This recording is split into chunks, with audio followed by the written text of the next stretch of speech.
2023년 5월 24일 수요일입니다. 오늘 하나님께서 우리들에게 마음에 새기라 주시는 말씀은 시편 103편 15절에서 22절까지의 말씀입니다. 먼저 말씀을 함께 읽어보시죠. 인생은 그날의 풀과 같으며 그 영화가 들의 꽃과 같도다. 그것은 바람이 지나가면 없어지나니 그 있던 자리도 다시 알지 못함이거니와. 여호와의 인자하심은 자기를 경외하는 자에게 영원부터 영원까지 이르며 그의 의는 자손의 자손에게 이르리니 곧 그의 언약을 지키고 그의 법도를 기억하여 행하는 자에게로다.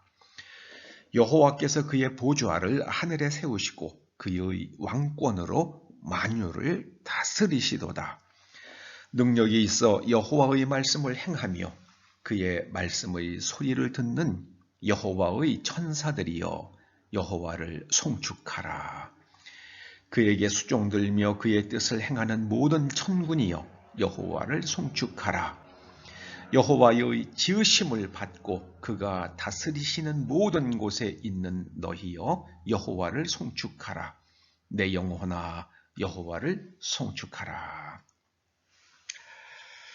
인생은 대단한 것 같지만 참 정말 풀과 같고 그 아름다운 대단한 부귀 영화조차도 들의 꽃과 같다는 이 말씀은 정말 진리입니다.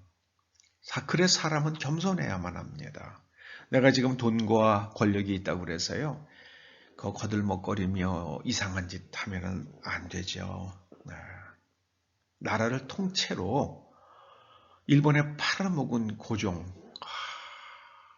참. 그리고 자기 자신과 자손들은 잘 먹고 잘 살았죠. 왕이 나라를 잃어버렸으면 죽임을 당해야죠. 죽어야죠. 그런데 고종과 그의 자손들은 잘 먹고 잘 살았습니다. 첩도 많이 두고요. 참 저는 고종이라는 사람을 정말 싫어합니다. 나라를 뺏겨야죠.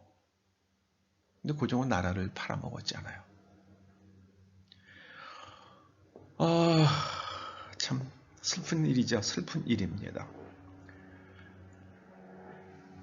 그 인생이란 것은 바람이 지나가면 풀이 그냥 휩쓸려 바람에 지나가면은 풀이 있던 흔적도 없잖아요. 인생은 다 그렇다 말씀하십니다. 그런데 하나님의 인자하심은 자기를 경외하는 자에게 영원히 지속된다 말씀하십니다. 여기서 인자로 번역된 그 히브리어가 헤세드인데요.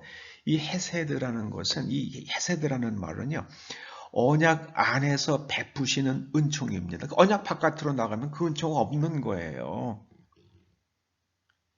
언약 바깥으로 나가면 그 은총은 끊어지는 겁니다. 그래서 하나님의 이 헤세드는 조건적이에요. 조건적.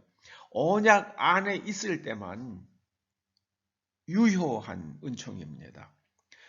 이 헤세드가 누구에게 베풀어집니까? 언약을 지키고 그의 법도를 기억하여 행하는 자에게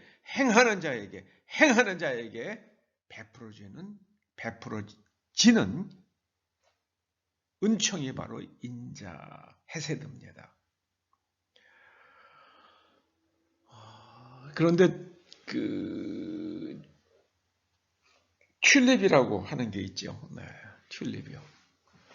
그래서 거기 보면 거기 그 unconditional 은총, unconditional grace라는 게 있는데요. 그게 칼빈 선생이 그런 얘기 안 했어요. 그런데 그 튤립이라는 게요, 하이퍼 칼빈이즘이라고 부르는 거죠, 실은요. 칼빈의 후예들이 칼빈이 말하는 것 위에다가 한 층을 더 만들었어요. 무조건적 은총이라고요. 하나님께서는 무조건적으로 은총을 베풀어 주시지 않는다고 오늘 분명히 말씀을 하거든요. 우리가 예수님을 믿을 때에 구원받는 거죠. 예수님을 안 믿어도 구원받는 건 아니죠. 그래서 하나님의 그 은총은요, 무조건적이 아니에요. 조건적입니다. 우리가 믿을 때 구원받잖아요. 믿을 때.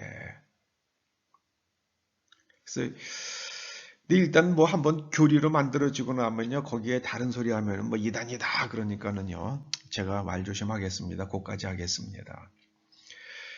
이 헤세드는요, 은총 안에서 베풀어 주시는 언약입니다.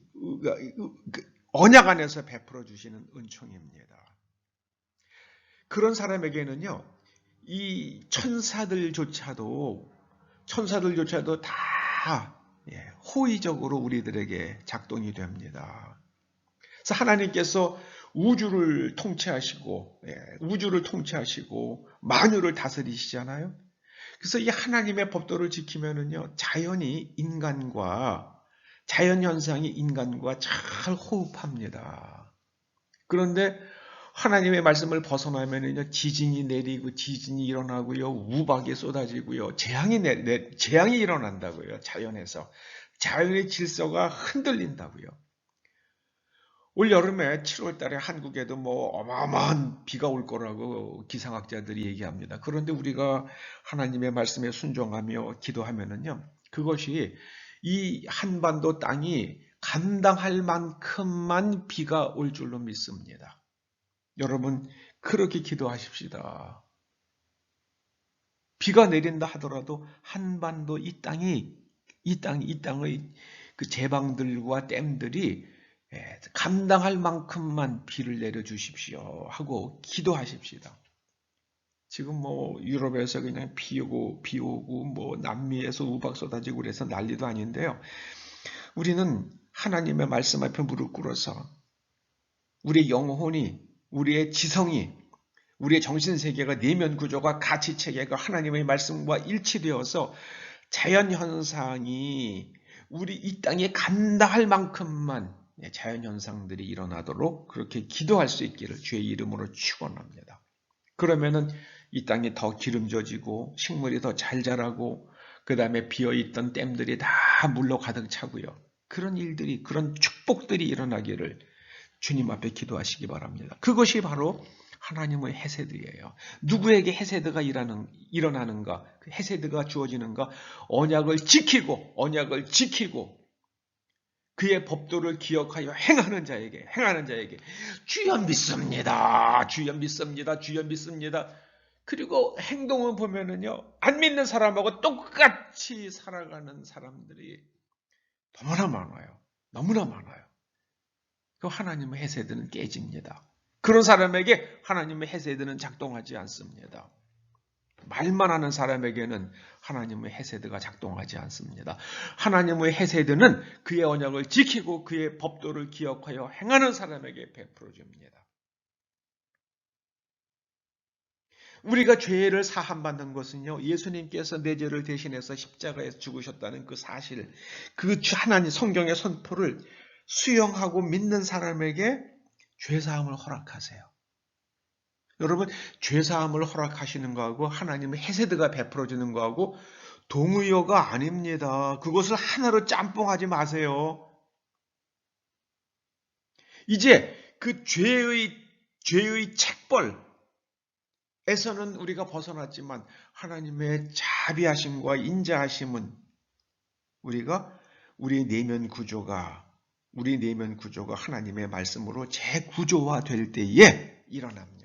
그래서 오늘 22절에서 시인이 말합니다. 내 영혼아 여호와를 송축하라. 그리고요, 또 굉장히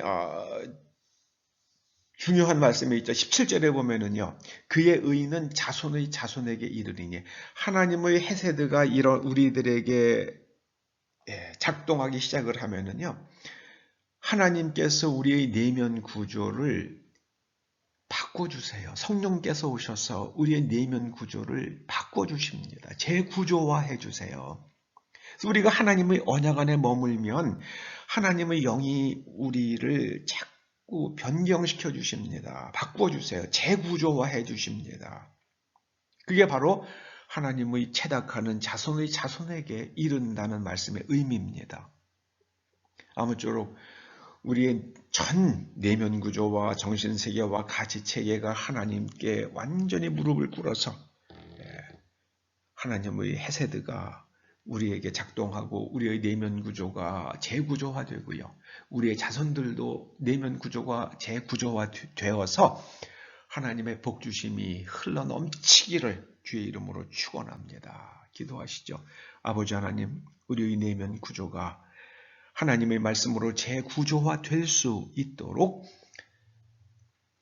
하나님의 언약을 지키고 하나님의 법도를 기억하여 행하는 사람들 될 수 있도록 성령님, 때마다 시마다 우리가 하나님의 말씀을 기억하게 하여 주시옵소서. 행할 수 있는 의지를 부어 주시옵소서. 예수님의 이름으로 기도드립니다. 아멘.